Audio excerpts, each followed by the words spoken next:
Yeah. So Costa Rica I had gotten used to, right, by that point. I was there probably like 6 months or something in total before I got to, Guatemala.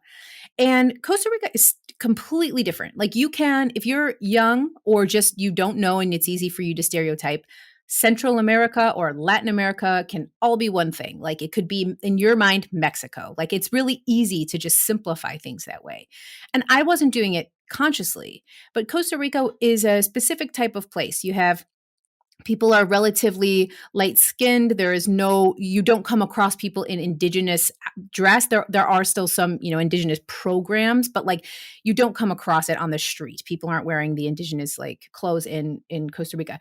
And there were really interesting cultural things in Costa Rica where, the Caribbean side is mostly black and the rest of the country is more mestizo or whatever. And those were really Hmm. interesting history lessons for me, blew my mind about why that was. And I loved learning about that.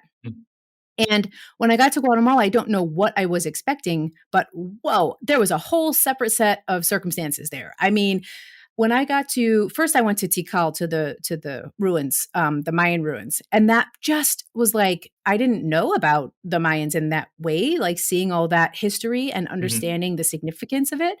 And then getting to Antigua and I didn't know about backpackers. I just didn't know about vagabond, dirty backpackers. And I wanted to be one right away. Like, so I got to Antigua and there were little, indigenous women wearing the full on, traje indígena and the men also, had this very specific way of dressing and they would be walking down the street with, I remember seeing like an 8 foot tall Swedish guy or, he had to be Swedish or something or, Norwegian and he was white, and had blonde hair, and they were sharing the streets. And it was because, Antigua is really like a crossroads for backpackers.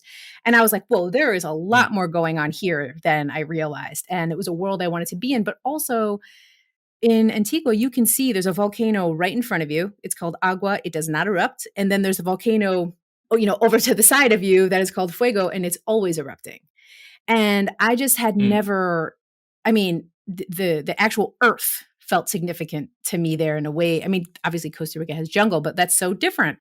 And man, Hmm. everything about it, it just blew my mind. And then the culture, I went for Semana Santa. And that is just an amazing procession.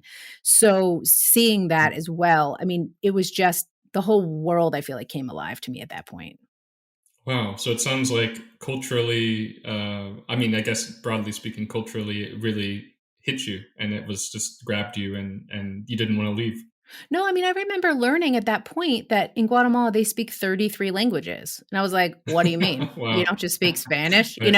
And then I remember Right. having to there was a woman selling me something and she didn't even speak Spanish and like that Mm. never occurred to me that she might speak some, other like more indigenous language and the fact that I had to be like cuatro and like show her my own fingers and be like four like that I mean everything about Right. it was just so new and different that I just yeah I was also really young so everything new is what I wanted right away.